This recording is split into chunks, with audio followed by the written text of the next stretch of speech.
This is a Sports Catastrophe production. Hey there, hello there, it's Jeff Cutter Diamond. Welcome you to another Sports Catastrophe on this day.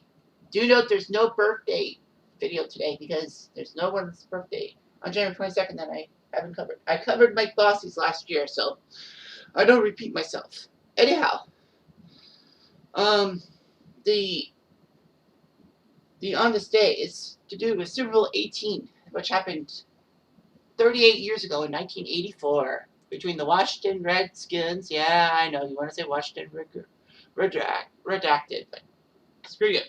And the LA Raiders. The game was held at Tampa Stadium. And try to understand things. However, there was a shock to be had. You see the score 38-9. You hear about how good the Skins were trying to defend their Super Bowl championship they won the previous year.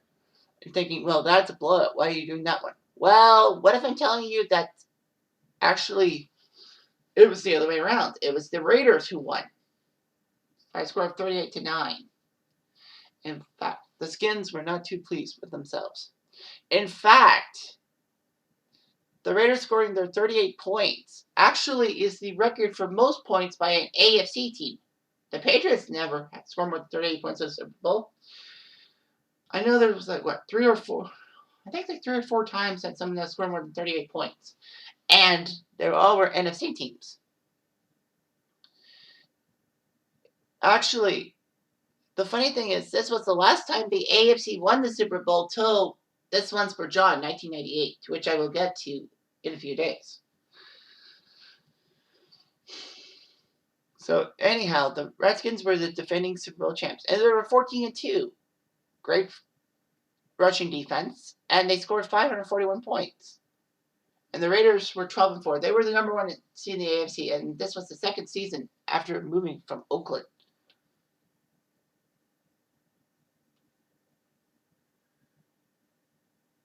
So, yeah, a lot of things.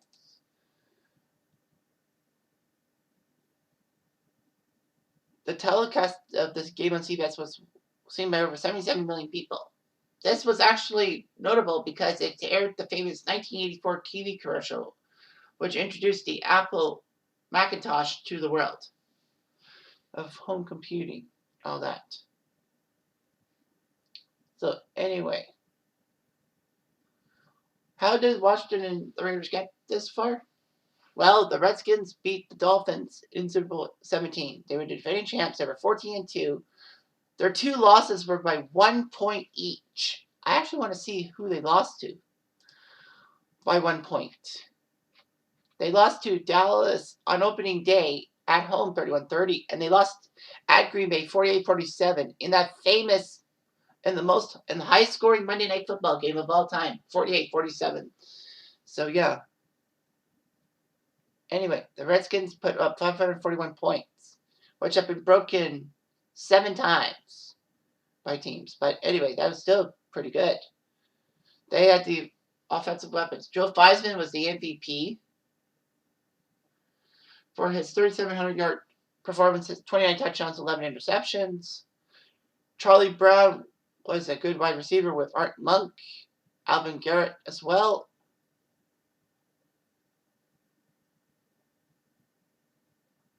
John Regans was still a good runner. He got 24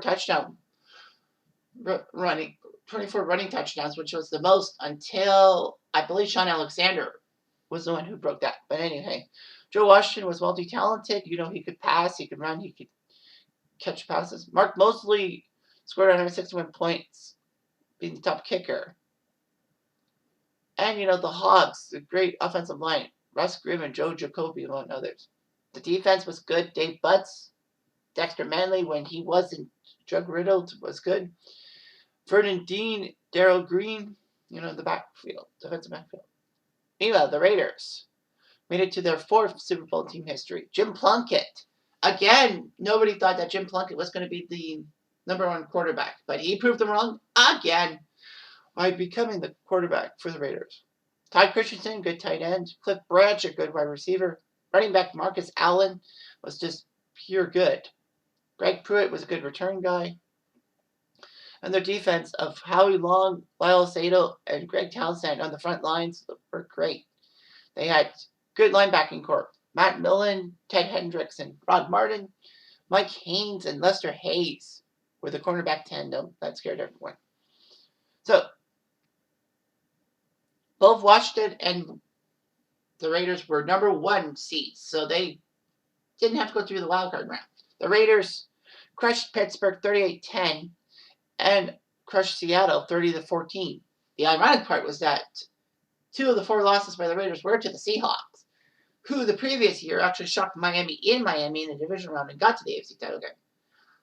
Oh no, this was it, I think. Yeah, this was the year that Seattle shocked the world by knocking down Miami. Marcus Allen was just good and all that. Meanwhile, Washington crushed the Rams into fine powder 51-7 in the divisional round and beat the Niners 24-21. Mark Mosley got the winning field goal with 40 seconds left. And I believe that game was, I think there was a controversial pass interference call on San Francisco, which ruined their chances to make the upset. So anyway, the Skins were favored to win and all that. They were 14-2. They only lost their 2 games by a point each. And Washington beat the Raiders in the regular season 37-35. The funny thing was that in 1970, when Jim Plunkett won the Heisman as Stanford's quarterback, the runner-up was Joe Theismann of Notre Dame. The Raiders were allowed to be the home team, so they wore their black uniforms, of course. Anyway, CBS had coverage of this game. Pat Summerall, John Madden. You knew they were going to do it. So it would be huge.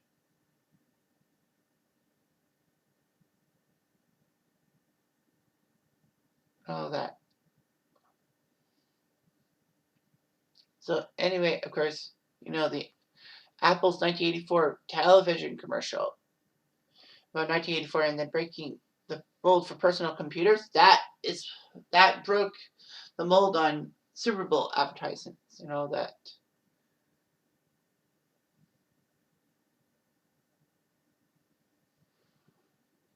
And CBS would air the pilot of Airwolf after this episode. After this Super Bowl. Airwolf was a decent show, but one of its stars played Russian roulette and lost. If you don't know what Russian roulette is, good for you. Anyway, George Halas was honored because the legendary Papa Bear of the NFL died, and then Barry Manilow performed the national anthem. Well, anyway, the first quarter, well, this is how the game started. Washington went to punt and got it blocked. Derek Jansen recovered the punt in the end zone. Chris Barr made it 7-0. Raiders then got another touchdown from Plunkett to Cliff Branch 14-0. After Washington field goal, Jack Squire made the famous play. Washington decided to go with a rocket screen, which actually worked out in their game against the Raiders, which Joe Washington actually got 95 yards for a touchdown. Unfortunately, though, the Raiders kind of saw it coming. Theismann was trying to do something before halftime, and he threw left, but unfortunately right in the hands of Jack Squire, who had an easy touchdown, 21-3.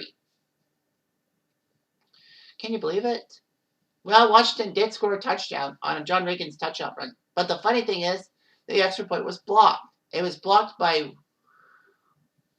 the dad of Matt Hasselbeck. I would say Tim, but no, that's his brother. I don't know what the Hasselbeck. Anyhow, 21-9.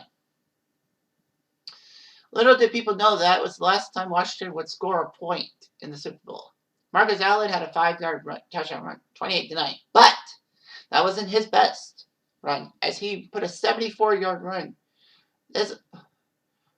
With 12 seconds left in the third quarter, he ran the ball. He spun one way and then went the other way. He got a couple of Redskins to bite. And he ran for a 74-yard touchdown run, breaking the record for longest touchdown run in the Super Bowl by John Riggins the previous year. 35-9. Field goal by Barr. Game over. 38-9. The Skins were really favored, and they couldn't even score double digits. Theismann threw for 243 yards. Sadly, though, he threw for two picks. Riggins had a decent running game of 64 yards, but compared to the Raiders and their guy Marcus Allen, it was peanuts. Allen had 2 touchdowns, yeah, but he scored 191 yards rushing. Not bad. Almost a 200-yard game in the Super Bowl. Timmy Smith would do that, but then faded to obscurity. The funny thing is, Marcus Allen's touchdown run, that famous 74-yard run, was more than Riggins had. The whole thing. Lots of records were set and all that, obviously. But the fact of the matter is that Washington really took a beating in this game. I mean, it's hard to believe, but it's true. Anyway, I'm Jeff Diamond. I do.